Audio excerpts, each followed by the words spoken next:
Western movies was a pretty popular genre last year. We had Slow West, Bone Tomahawk, which I haven't seen yet, The Salvation, Hateful Eight, and maybe even The Revenant could be considered that. Maybe it's not quite a Western. I wouldn't say it's a Western, but other people say it is. And so, of course, we have to start January with a new Western movie, this time starring Clint Eastwood's son. It's definitely a January movie.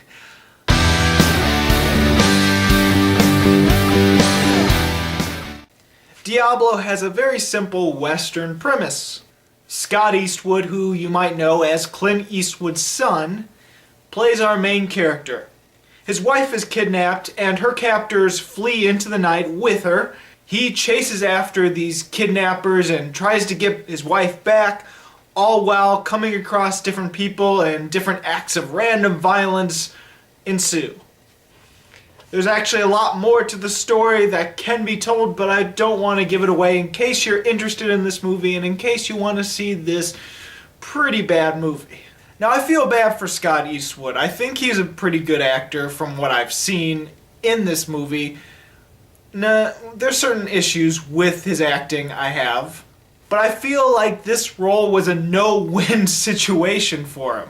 I think no matter what, whether his acting was good or not, no matter what, people are going to hate him because he's not Clint Eastwood, and people might have hated him because he was too much like Clint Eastwood. I think no matter what, there's going to be a lot of people that don't like his acting whatsoever because of this movie. I mean, hell, just look at the cover.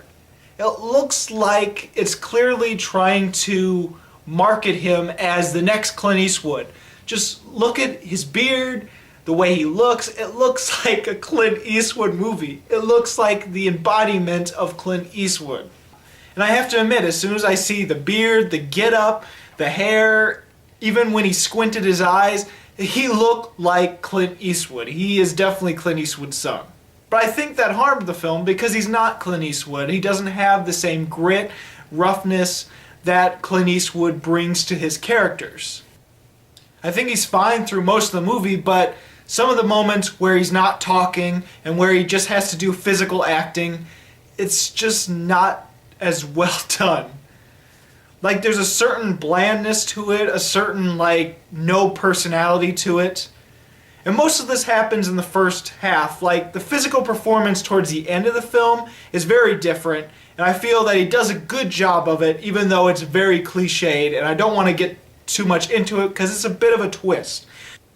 Anyway, I better get into the goods about this movie because there is some things I legitimately like about this film. Even though most of the film feels like it was a cheap, low-budget film, the scenery and the shots of the scenery are excellent. Surprising to say, the scenic shots of the film are honestly the most gorgeous parts of the film. Yeah, story-wise, it's not so good. Acting-wise, it's not so good. But those scenic views look really good. If that's the best part of your movie, you know something's really wrong. Now, the film takes an interesting turn around halfway through the movie. Well, maybe a little bit more than halfway. Because the last 45 minutes, once that change happens, it actually becomes entertaining. I would say I liked the last 40 minutes of the film mostly. There's a few moments in those 40 minutes where I'm just like, but most of it I thought was actually good. The problem is the first 50 or so minutes are really, really bad. And I could definitely see the twist coming a mile away. And not just by seeing the trailer, because the trailer does give a little too much away, so don't see the trailer if you don't want anything spoiled. But even if I didn't see the trailer, I would have seen it a mile away. But the last 45 minutes of the film feel like a good B-movie type Western that actually has some smarts in the action department. Because this is one of the few films where I literally counted the bullets our main character had and how much he shot, and they were actually accurate in the film. That doesn't happen too often. Usually when I actually do count the bullets, there's just something off. He has too many that he shot before he reloads again. In this movie, that doesn't happen. I think that 40-minute ending B-movie type filming is very apparent with the very, very end of the film. I'm not going to spoil anything. I'm just going to say the last image of the movie is the title of the film in bold print, just coming onto the screen, just black all around it. You hear a gunshot, a scream, and then the second gunshot happens, and blood splatters on the title, and that's the last image of the movie.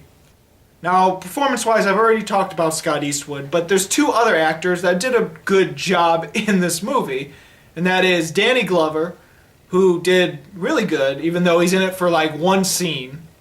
And they managed to have Walton Goggins in this movie as well. And I just saw him in The Hateful Eight, and now I see him in this movie. And he did a good job. He's like this sinister character, but the dialogue for that character is just so awful that you might think that he's doing a bad job, but it's just, he's not given a lot of good dialogue. It's like very atypical, sinister dialogue that you see in time and time again. And he just doesn't have a lot working for him, but I think he did as best as he could. But yeah, the problem with this movie is the first 50 or so minutes, it drags on. It's not, it feels cheap looking. Like the first 50 minutes or so is really cheap looking. Once Danny Glover comes into the picture, like the rest of the movie looks like it's spot on, and it's like, oh, this is actually a fun, entertaining movie. But everything before that is just so bland, except for the scenery shots. The scenery shots are really nice and really good scope and very beautiful. Most of the movie does feel really rushed. Like the first scene of the movie, it just throws you into the action in a way where it's really confusing and not actually entertaining.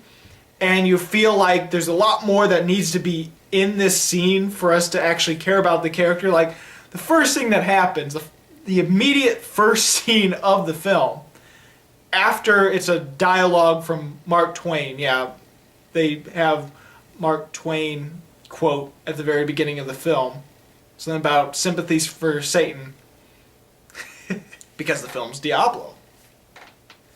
But it literally starts off with these Hispanic people on horses, and they're throwing Molotov cocktails and torching this house, and then suddenly Scott Eastwood bursts out the door and just starts firing with his rifle rapidly and misses pretty much every shot except for the last shot, and they all ride off. And then he's hurry up and he gets the horse out of the... It just feels like a mess. It feels rushed. It feels like, what exactly is going on? And it isn't until later when people find him and wake him up that you find out that his wife has been kidnapped. Like, we didn't see any of that. We should have probably seen some of that, right? But I guess it makes sense because of the twist halfway through the film, which I'm not going to spoil. But still, there feels like there needs to be something else in that scene, and I just can't quite put my finger on it. Despite the action sequences at the end actually being good, like all this action sequences towards the beginning of the film just feels really, really cheap.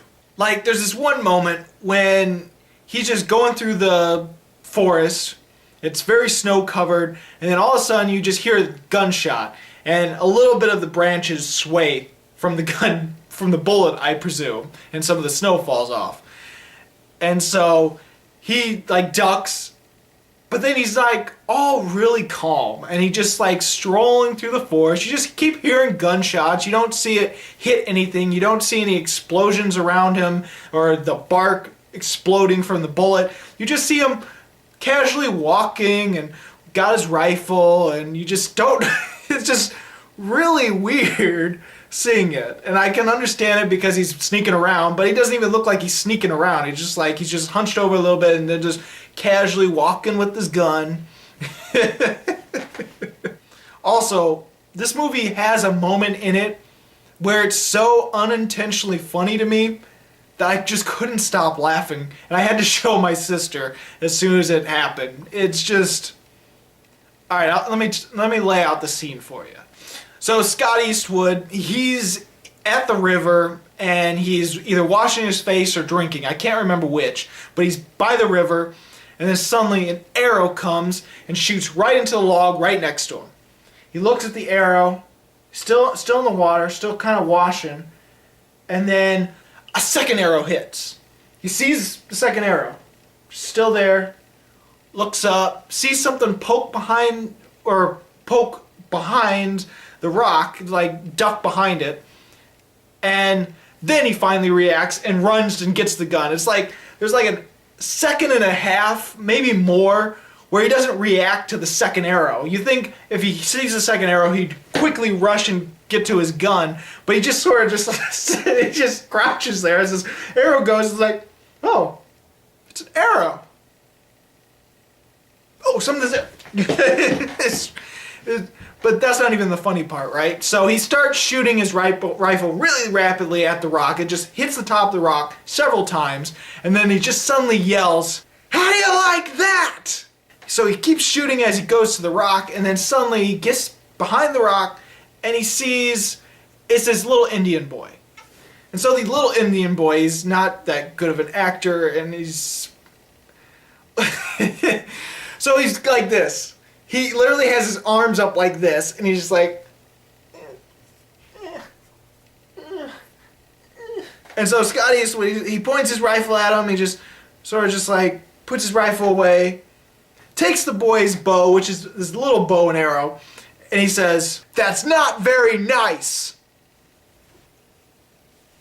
End scene. That's all. That's what happens, and I couldn't stop laughing. I almost encourage you to see this movie just for that scene, which happens within the first 30 minutes, so you don't have to get through much. It happens about 2 scenes after he kills the first Hispanic character, so it's within the first 20 minutes, I believe. In all honesty, this movie feels like a blend of all the Western movies that came out last year. It's kind of similar to Slow West because, for the most part, it's him traveling and then meeting up with random characters, random acts of violence, until finally there's a shootout at the end. It's similar to Salvation, where there's an actually good executed shootout at the very end of the film. Well, Slow West has a really damn good shootout at the end, but it's more this one's more like Salvation, where it's not amazing, it's just really good, you know? This movie also has elements of horror, and it's considered a Western horror, which I believe Bone Tomahawk is, and I know what the horror elements of Bone Tomahawk is, and it's very different from Diablo, but I haven't seen Bone Tomahawk well enough to know the similarities. And similar to The Hateful Eight, it has like a B-movie style at the very end of the film, not as graphic and over the top as Quentin Tarantino does, and it has some snowy environments throughout the first part of the film. Kind of like The Hateful Eight and The Revenant. It's almost like a weird blend of all the Western movies and trying to imitate them and not doing good enough. I do feel this is a bad movie, but I feel like it has some potential, and it feels like if this was rewritten a few more times, maybe they could have got something really good and something really entertaining, but they really didn't. So I'm going to give Diablo 1.5 stars. So have you seen Diablo? What did you think about it? What did you think about Scott Eastwood playing as a Clint Eastwood type role? And if you haven't seen Diablo, what is the worst, and I'm not saying best, I'm saying worst Western movie you have ever seen? As always, this is Bruce Gifford, and this was Just My Opinion.